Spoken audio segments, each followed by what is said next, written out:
아멘. 할렐루야. 참으로 복되고 좋은 주일입니다. 저희는 성탄절 전까지 사도행전 말씀을 이제까지 강해해 왔습니다.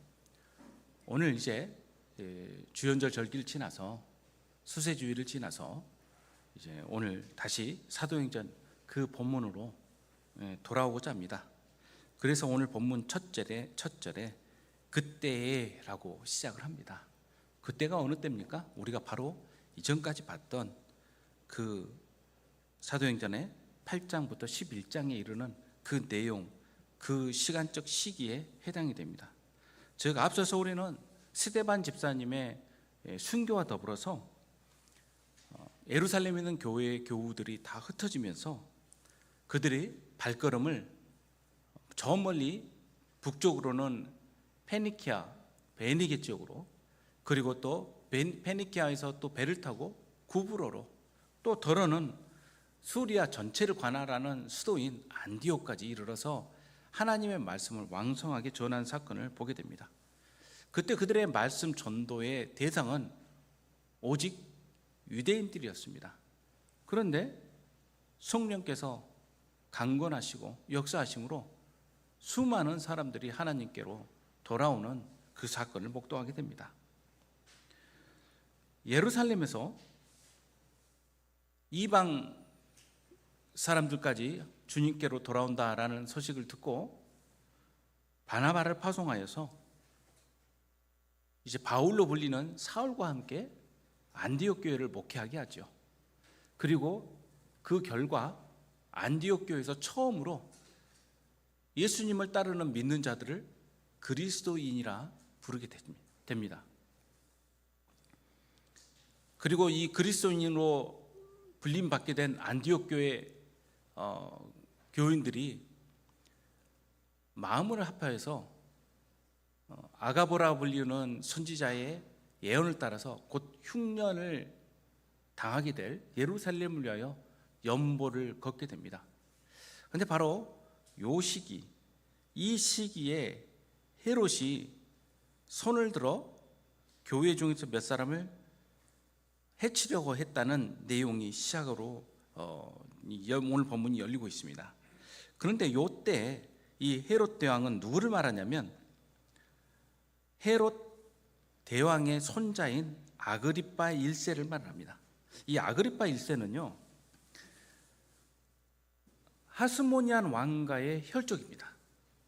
하스모니안은 제가 몇 차례 알려드린 것처럼 중간기 시대, 즉 제2성전기 시대에 헬라의 식민 통치에, 그리스의 식민 통치에 저항하면서 봉기한 이 제사장 일족들의 가문이 바로 이 하스모니안입니다. 이 사람들이 이제 다윗 혈통은 아닌데도 자신들이 제사장 으로서 역할과 그 다음에 지도자로서의 역할을 합쳐서 왕처럼, 즉 다윗과 같은 메시아가 오기 전까지 왕처럼 자신들이 그 이스라엘에 군림하는 시기가 있었어요. 이 시기에 바로 해당되는 그 끝에 해당되는 사람이 바로 이 아리스토블루스입니다. 이 아리스토블루스가 그 아버지예요. 그리고 이 아리스토블루스는 헤롯에 의해서 죽임을 받게 됩니다. 그때 이 아그리빠는 겨우 4살이었는데 그 어머니가 로마로 보내서 교육을 받게 합니다. 다시 로마는 당시 식민 통치 지역에 왕가의 그 왕자들을 데려다가 그 교육을 함께 시켰어요. 그때 이 아그리빠가 그 로마의 그 귀족들, 왕족들과 함께 어울리면서 동갑내기인 글라우디오와 또 디베로의 조카 손자인 가이우스라는 이 사람들과 함께 친하게 지냈는데, 이 가이우스가 그 뒤에 디베로를 이어서 황제가 됩니다.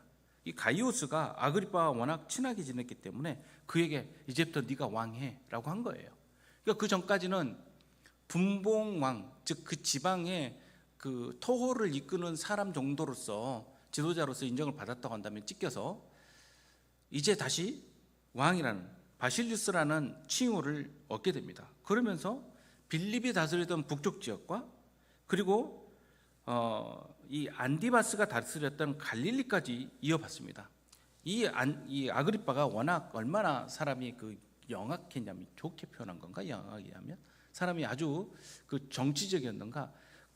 안디바스가 자기 삼촌인데도 불구하고 갈릴리하고 베레아를 다스리는 이 안디바스를 고발을 합니다, 로마에다가. 그래서 쫓겨나게 만들어요.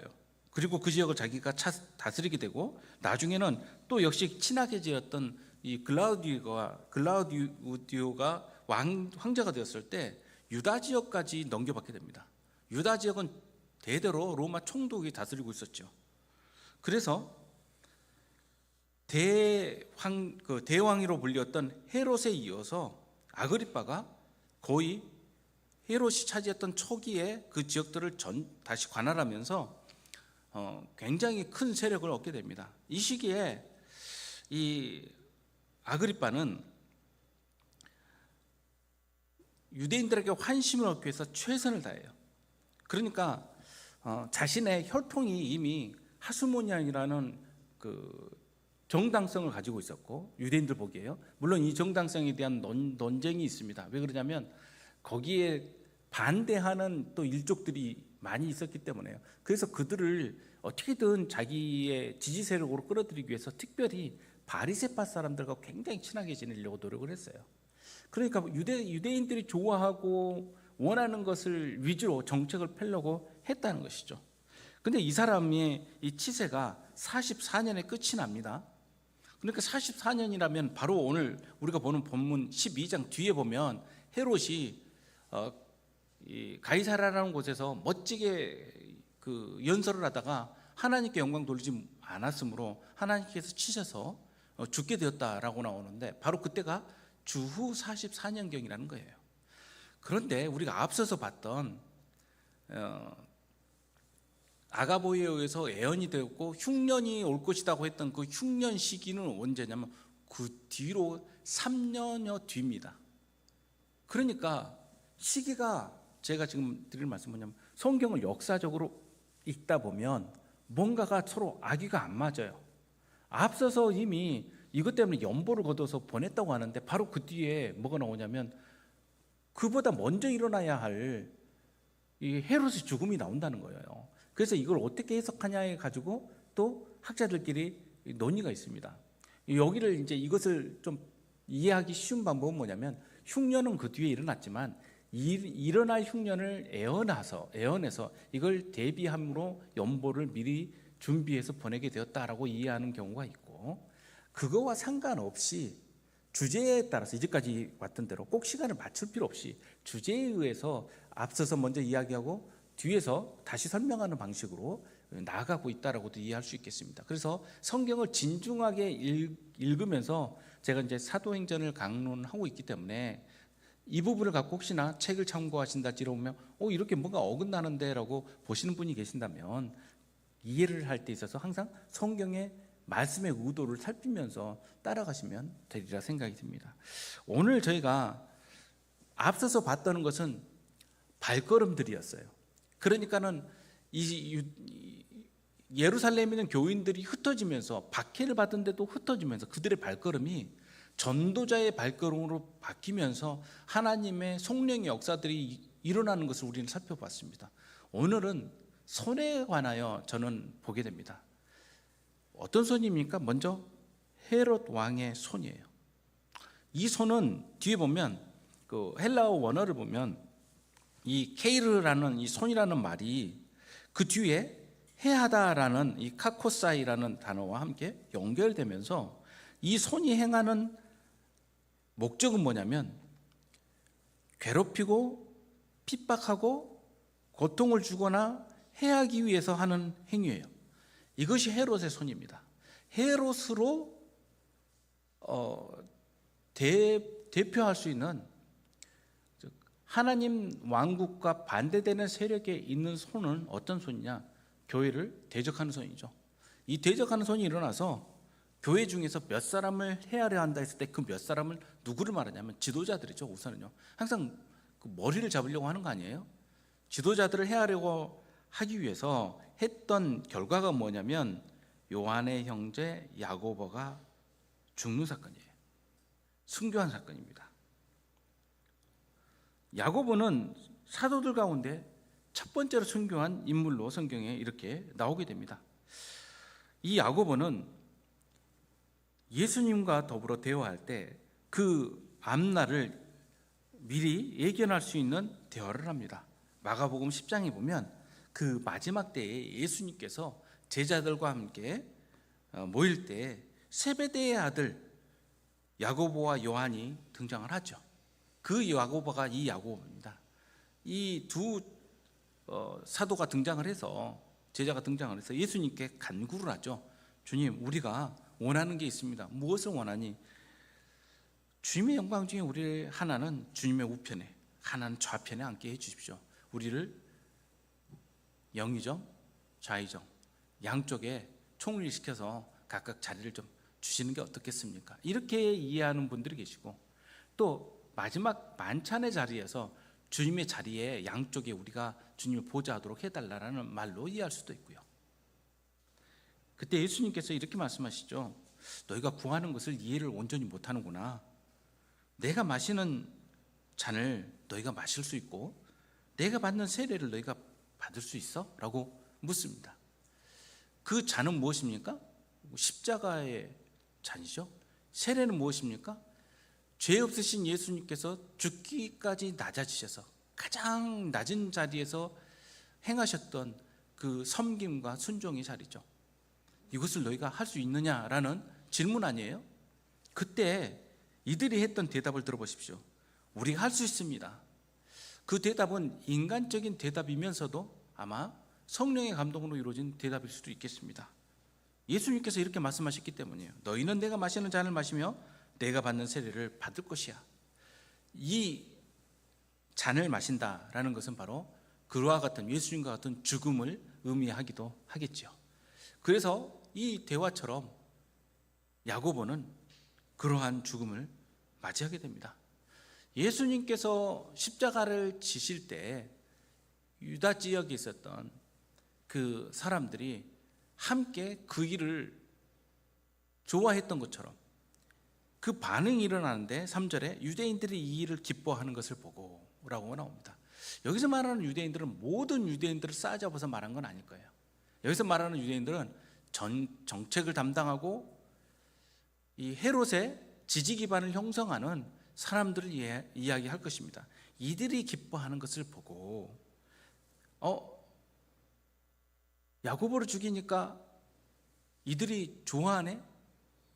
즉 사두개파 사람들, 바리새파 사람들, 그리고 백성들한테 영향을 끼치는 그 사람들이 모두 좋아하네? 그러면 더 해야지. 그러면서 어떻게 합니까? 베드로도 잡으려 할세. 이것이 헤롯의 손이에요. 여기에서 저는 무엇을 발견하냐면요, 유대인들을 위한 정책은 사람들한테 무엇으로 받아들여졌을까? 유대인들을 위한 정책은 하나님을 위한 열심으로 받아들여졌을 확률이 높아요. 마치 바울이 교회를 탄압하면서 그 마음에 그것이 하나님을 위한 자신의 열심이라고 생각을 했던 것처럼, 그렇게 헤롯 또한 비춰지기를 원했을 것입니다. 그가 다른 신심으로 일하는 것보다 그러한 이러한 정책들을 통해서 자기가 하나님을 마치 위하는 최고의 지도자인 것으로 그렇게 인정받기를 원했을 거예요. 우리도 이러한 경우를 보게 됩니다. 이것이 하나님을 위한 일인지 아니면 사람을 위한 일인지 속을 때가 많다는 거죠. 헤롯은 진정 속았을 가능성이 없지 않아 있다고 생각을 합니다. 요즘 그 내란 재판할 때 그들의 표정을 한번 보십시오. 스스로에게 설득당한 그들의 표정에는 두려움도 없고 부끄러움도 없어요. 그들 마음에는 이미 이것이 구국을 위한 결단이라고 생각을 하는 것 같습니다. 예전 전두환 씨도 그랬죠. 그는 하나의 부끄러움도 없었어요. 그것이 나라를 위한 일이라고 스스로 설득했던 것 같습니다. 헤롯은 이 일이 유대인을 위한 일이고 하나님을 위한 일이라고 스스로를 설득했을 가능성이 큽니다. 근데 그 안에는 결국 자신의 지지 기반을 닫고자 하는 그의 정치적 야욕이 있었음을 그도 알고 사람들도 알고 있지 않습니까? 오늘날에도 교회의 이름으로, 하나님의 이름으로, 예수님의 이름으로 십자가를 들고 자신의 정치적 야욕을 채우기 위하여 부지런히 다니는 사람들이 있습니다. 그게 마치 대단한 하나님의 일인 것처럼 그렇게 사람들을 속이고 자신을 속이지요.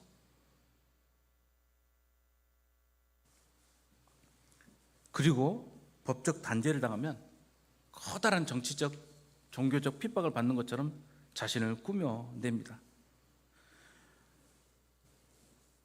무지했던 유대 지도자들과 같이 헤롯도 하나님 뜻에는 무지했고 하나님께 반역적이었습니다. 헤롯과 가장 닮을 꼴 유대 이스라엘의 지도자가 있다면 사울입니다. 이 사울이 초기에는 굉장히 낮은 자리에서 겸손하게 왕의 지위를 행했지만 결국 그는 자신의 약한 지위를 백성들의 지지율로 메우려고 했습니다. 그래서 하나님께서 명령하신 명령을 따라가지 아니하고 아말렉 왕을 처단하라는 하나님 말씀을 무시한 채 그를 살리고, 그리고 다 모든 것을 하나님께 돌려라, 모든 걸 다 싸그리 남겨두지 말고 헤렘, 하나님께 다 태워서 봉헌을 해야 된다라고 했지만 오히려 하나님께 바치기 위해서 좋은 것을 선별하였다라고 그는 사무엘에게 속이면서 그렇게 자신의 욕심을 감추었습니다. 백성이 가장 좋은 곳으로 길갈에서 당신의 하나님 여호와께 제사하려고 양과 소를 끌어왔습니다. 그때 사무엘이 한 말씀을 우리는 들어야 되지 않겠습니까? 여호와께서 번제와 다른 제사를 그의 목소리 청종하는 것을 좋아하신 같이 좋아하시겠나이까? 순종이 제사보다 낫고 듣는 것이 순양의 기름보다 낫다라고 이야기하지 않습니까? 이것을 거역하는 것이 점치는 죄, 무속의 죄와 같고 완고한 것은 우상에게 절하는 우상 숭배와 같다라고 그렇게 분명하게 선언합니다. 순종의 길에서 벗어났을 때 하나님께서 버릴 거라고 말씀하고 있지 않습니까? 우리는 교회의 호의적인 것을 하나님 앞에 충성하는 것으로 오해할 때가 많습니다. 나는 기독교 대통령이 되겠습니다. 나는 기독교 국회의원이 되겠습니다. 나는 기독교 권력가가 되겠습니다. 이 말이 마치 대단한 약속처럼 우리는 들리게 됩니다. 그리고 교회는 이런 힘을 가져야 된다고 우리 스스로 다짐을 하죠.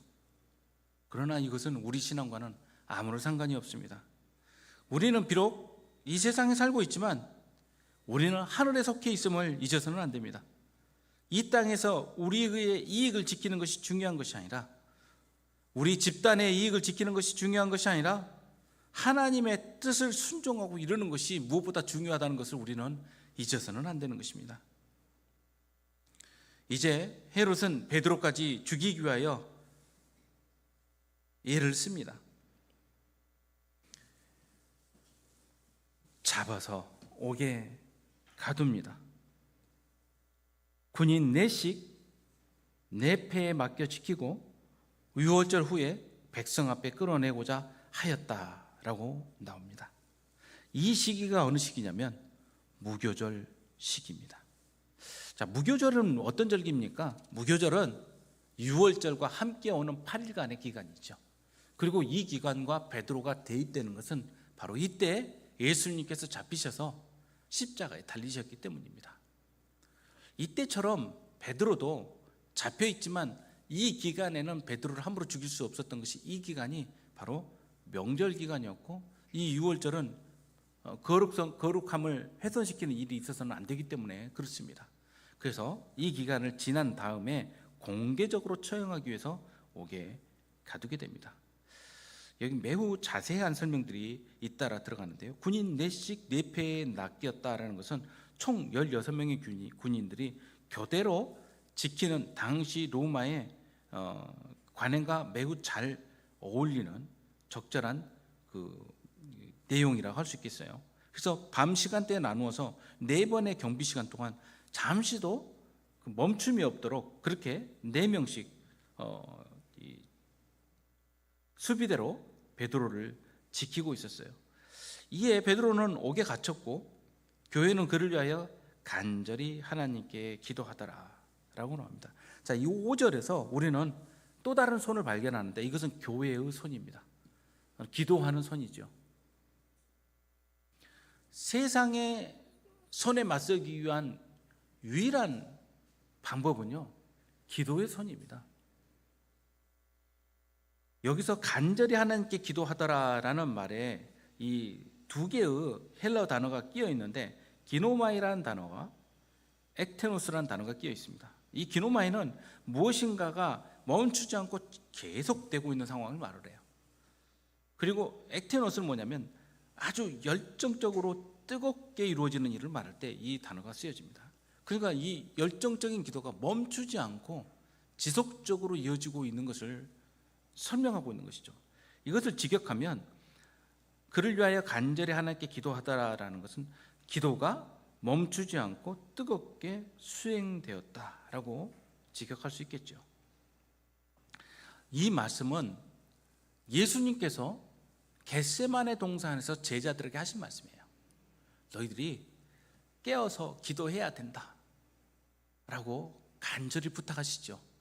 그때 베드로는 사실 이 말씀에 실패하죠. 그랬던 기억이 아마 이 제자들에게 각성되었을 그 확률이 높습니다. 그래서 베드로는 평상시 아마 이 깨어 기도하는 것에 대해서 굉장히 강조하지 않았을까. 위기를 만날 때 우리가 할 수 있는 일은 깨어 기도하는 것이다 라고 아마 그렇게 가르치지 않았을까 싶습니다. 세상을 이기기 위해서는 우리 또한 무장하고 우리 또한 그런 음모를 가지고 기만 전술을 피면서 달려드는 것이 아니라 하나님의 뜻을 붙드는 손, 간구가 필요한 것입니다. 특히 교회를 위하여라는 명분이 붙는 사안일수록 우리는 더 깊이 기도하고 더 깊이 분별해야 됩니다. 교회의 이름으로 하나님을 위하여라는 그런 타이틀이 붙어질 때 우리는 다른 것보다 먼저 기도해야 됩니다. 그렇지 않고서는 우리는 스스로 속게 되죠. 세상적으로 봤을 때, 산수를 해봤을 때, 지혜롭게 생각해 봤을 때 이렇게 나가지 않습니까? 라고 우리 스스로를 다시 뒤엎을 수도 있는 것이고, 사람들이 다수가 모여서 뜻을 이루는 뜻에 설복당할 수도 있고, 그렇지 않습니까? 교회는 민주주의를 행하는 곳이 아니에요. 교회는 하나님의 뜻을 행하는 곳입니다. 이 뜻이 또 이 말이 잘못 오독되면 또 안 되죠. 모두 다수의 의견이 묵살되면 되어야 된다는 뜻이 절대 아니라 하나님의 뜻 가운데 모두가 마음을 합해야 된다는 뜻이지요. 만약 이 기도가 약해지거나 멈춰지면 결국 교회와 신앙이 도구화되어서 하나님의 뜻이 아니라 우리의 뜻을 세우는 일이 이루어질 수 있기 때문에 그렇습니다. 이제 헤롯이 잡아내려고 하는 그 전날 밤에 이제 마지막 유월절 기간이 다 끝이 나고 이제 그 끝날에 베드로를 끌어내기 위한 그 전야가 되었습니다. 베드로는 두 군인 틈에서 두 쇠사슬에 매어 누워서 자고 있었습니다. 파수꾼들이 문 밖에 또 옥을 지키고 있었어요. 양쪽에 군인이 붙들고 있고 밖에서 군인들이 지키고 있고 문을 하나, 둘, 세 개를 지나야 됩니다. 이때 갑자기 호련히라는 단어는 바로 이런 것이죠. 아무도 알지 못할 때, 또 아무도 기대하지 못하고 있을 때 주의 사자가 등장하랍니다. 베드로가 혹시라도 내부에 있는 사람들이나 어떤 결탁에 의해서 또 다른 그런 계획에 의해서 탈출할까 봐 헤롯이 단단히 명령을 내려놓은 상태를 우리는 알 수가 있어요. 그때 갑작스럽게 주의 사자가 나타나는데 이 주의 사자는 안겔로스, 즉 메신저입니다. 그러니까 이 메신저라는 이 안겔로스는 사람일 수도 있고 천상의 존재일 수도 있어요. 그러니까 고대 세계의 이 시야를 따지자면 당연히 천상의 존재입니다. 그렇게 읽어내는 것이 맞아요. 이때 일어난 모든 일이 그렇게 진행되기 때문에 그렇고 당시에는 이렇게 읽는 것이 마땅했습니다. 오늘날에는 비평적 성경 읽기를 하면서 조금 더 우리의 이 과학적인 상황에 맞게 또 내지는 우리가 충분히 이해할 수 있는 근거가 되게끔 설명하려는 시도들이 있죠. 그래서 아마 이 안겔로스를 내부에서 이 베드로를 구하기 위한 사람들의 그런 협력적 일로 이해하려는 시도들도 있어요.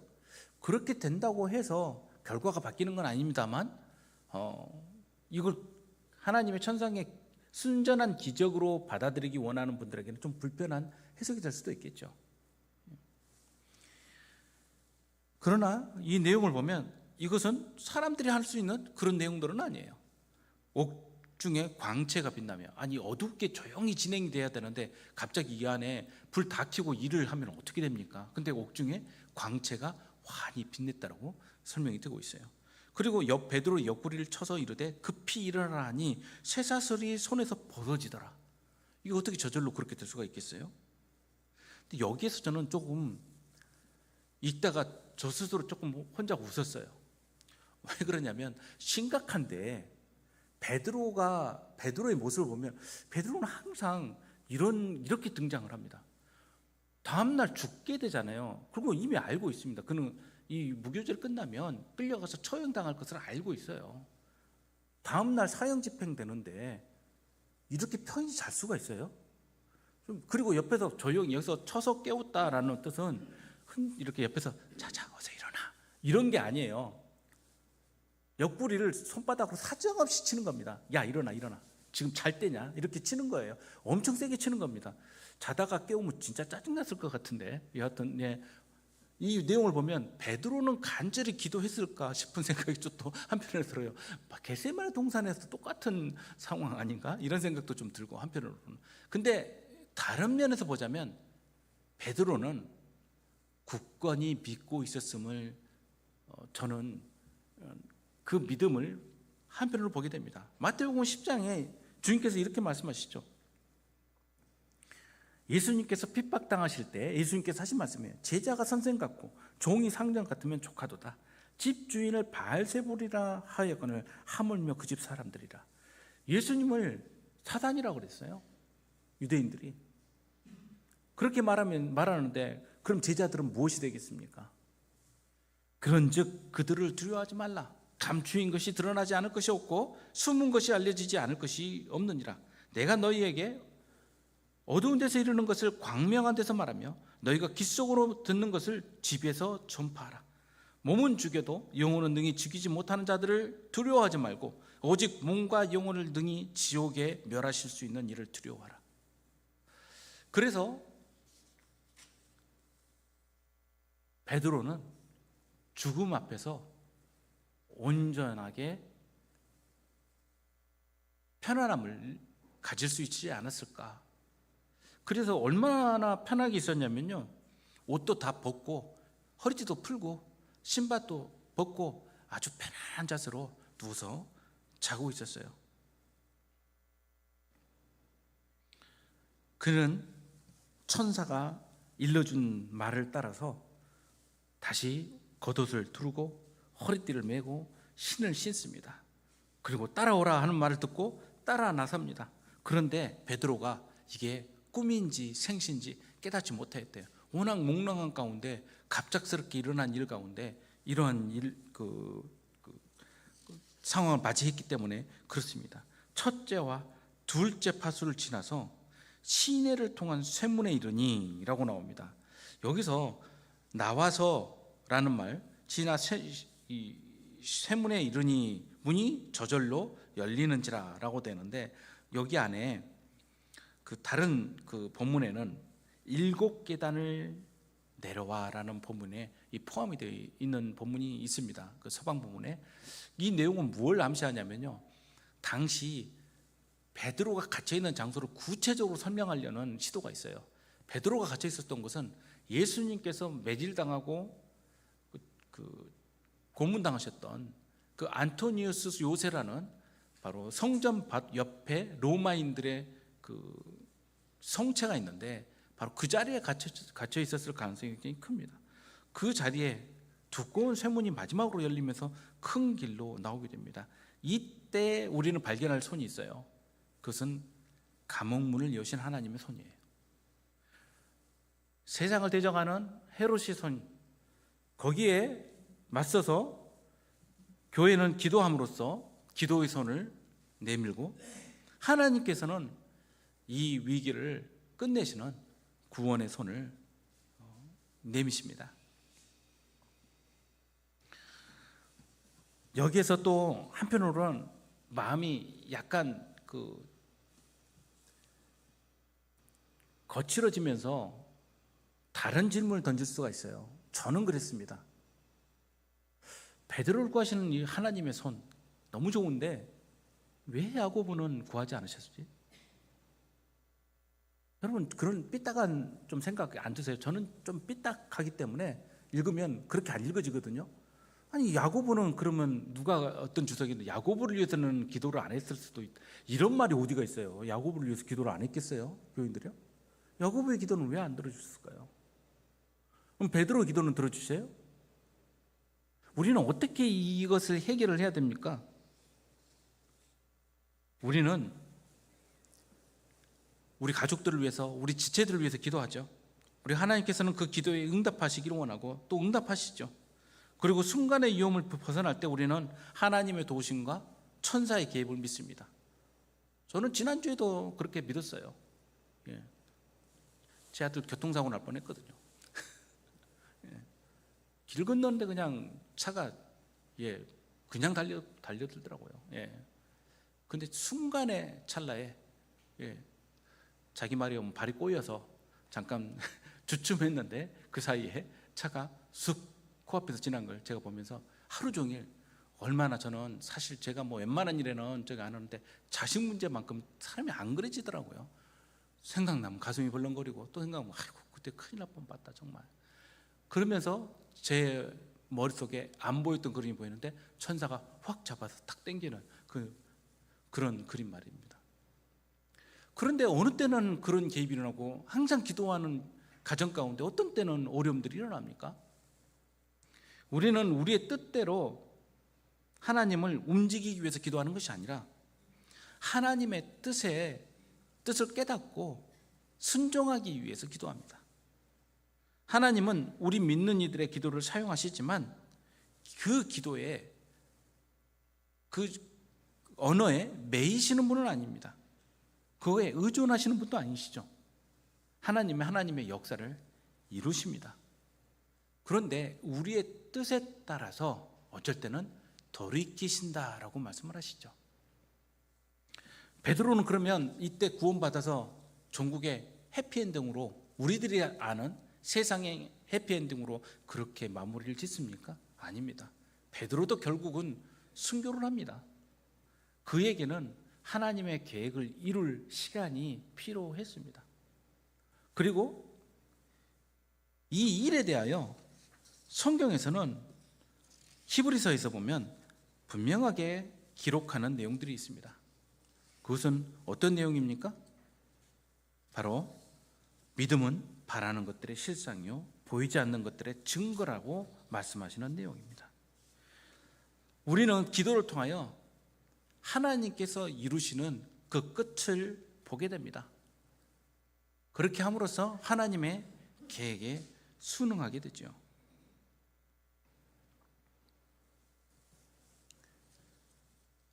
이에 베드로가 정신이 들어 이르되 내가 이제야 참으로 주께서 그의 천사를 보내어 나를 헤롯의 손과 유대 백성의 모든 기대에서 벗어나게 하신 줄을 알겠노라 하여. 여기에서 베드로를 구원하신 하나님의 뜻과 계획이 담겨 있죠. 무슨 계획입니까?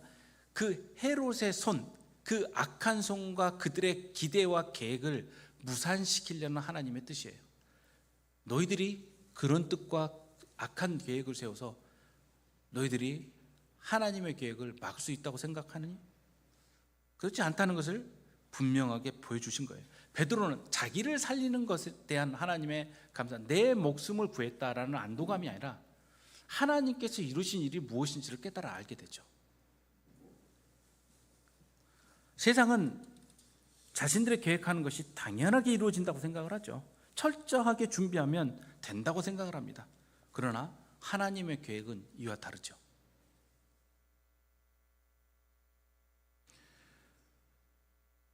그는 이 일을 처음 겪는 게 아닙니다. 앞서서도 대제사장에 의해서 옥에 갇혔을 때 주의 사자가 옥문을 열고 그를 끌어내죠. 그러면서 그에게 베드로에게 한 이야기가 방금 잡혔던 그 자리에 다시 가서 하나님의 말씀을 전하라고 하고, 베드로를 도망간 줄 알고 찾으러 다녔던 그들이 잡았던 그 자리에서 다시 복음을 전하고 있는 베드로를 발견하게 되죠. 이제 베드로는 요한의 어머니 마리아의 집으로 찾아가게 됩니다. 거기는 어떤 장소입니까? 모여서 기도하고 있는 장소예요. 베드로가 풀려난 직후 그가 행한 발걸음은 기도하는 공동체로 가는 것입니다. 그들과 함께 하나님의 역사를 나누고 하나님의 계획을 서로 간증하고 이제 그 뜻을 함께 순종하기로 그들은 그렇게 모이게 될 것입니다. 예수님께서 유월절 어린 양으로 십자가를 지셨듯이 야고보와 베드로에게도 이러한 고난이 임하는 것을 우리는 오늘 본문에서 보게 됩니다. 예수님은 이러한 것을 미리 제자들에게 알려주셨고 천국이 복음을 위해 핍박받고 죽임당하는 자들의 것이라고 말씀하셨죠. 마태복음 5장 10절에서 11절에 있는 말씀입니다. 의를 위하여 박해를 받는 자는 복이 있나니 천국이 그들의 것입니다. 나로 말미암아 너희를 욕하고 박해하고 거짓으로 너희를 거슬려 모든 악한 말을 할 때에는 너희에게 복이 있나니 기뻐하고 즐거워하라. 하늘에서 너희의 상이 큼이라. 너희 전에 있던 선지자들도 이같이 박해하였느니라. 아멘. 우리는 우리의 믿음 때문에 박해받는 일이 있는가를 돌아봐야 됩니다. 아무 일이 안 일어나고 있다 그러면 여러분 다행이다라고 생각하지 마십시오. 뭔가 문제가 있지 않나라고 생각을 해야 됩니다. 내가 하나님의 계획을 순전하게 따라서 순종하고 있지 않는 것이 아닌지 돌이켜 봐야 됩니다. 하나님의 일을 하면 세상이 기뻐할 리가 없기 때문에 그렇습니다. 그래서 우리가 신앙 때문에 어려움을 당하면 도리어 우리는 하나님 앞에서 기뻐해야겠죠. 내가 참으로 하나님의 계획과 뜻 가운데 걸어가고 있구나, 내가 바른 길을 가고 있구나 라는 것을 깨달아 알아야 될 것입니다. 앞서서 보았던 말씀 보면서 오늘 말씀 마무리하려고 합니다. 히브리서 11장에 있는 말씀입니다. 내가 무슨 말을 더하리요? 기드온, 바락, 삼손, 입다, 다윗 및 사무엘과 선지자들의 일을 말하려면 내게 시간이 부족할 것입니다. 그들은 믿음으로 나라들을 이기기도 하며 의를 행하기도 하며 약속을 받기도 하며 사자들의 입을 막기도 하며 불의 세력을 멸하기도 하며 칼날을 피하기도 하며 연약한 가운데 강하게 되기도 하며 전쟁에 용감하게 되어 이방 사람들의 진을 물리치기도 하며 여자들은 자기의 죽은 자들을 부활로 받아들이기도 하며 또 어떤 이들은 더 좋은 부활을 얻고자 하여 심한 고문을 받되 구차히 풀려나기를 원하지 아니하였으며 또 어떤 이들은 조롱과 채찍질 뿐 아니라 결박과 옥에 갇히는 시련도 받았으며 돌로 치는 것과 톱으로 켜는 것과 시험과 칼로 죽임을 당하고 양과 염소의 가죽을 입고 유리하여 궁핍과 환난과 학대를 받았으니 이런 사람은 세상이 감당하지 못하느니라. 그들이 광야와 산과 동굴과 토굴에 유리하였느니라. 이 사람들은 다 믿음으로 말미암아 증거를 받았으나 약속된 것을 받지 못하였으니 이는 하나님이 우리를 위하여 더 좋은 것을 예비하셨은즉 우리가 아니면 그들로 온전함을 이루지 못하게 하려 하심이라. 아멘. 하나님께서 참으로 우리를 위하여 더 좋은 것을 예비하셨다는 것을 믿으시기 바랍니다. 베드로는 이 뜻을 온전히 깨달아왔습니다. 어떤 사람들은 믿음에 따라서 칼날을 피할 수도 있었고 어떤 사람들은 칼로 죽임을 당하기도 하였습니다. 우리는 베드로를 바라보면서 함께 기도했던 그 믿음의 공동체를 바라보면서 우리들이 갖추어야 될 손을 생각해 냅니다. 기도의 손, 순종의 손, 그리고 우리가 바라봐야 될 손은 세상이 우리를 치는 손이 아니라 우리를 향해 오는 하나님의 손일 것입니다. 올 한 해 우리들 가운데 이러한 역사, 하나님의 말씀 아래 우리가 기도함으로 순종하고 기도함으로 하나님 뜻을 함께 이루어가는 그러한 이 역사가 우리 가운데 이루어지기를 주님의 이름으로 축복합니다. 함께 기도하겠습니다. 아버지 하나님, 우리는 주님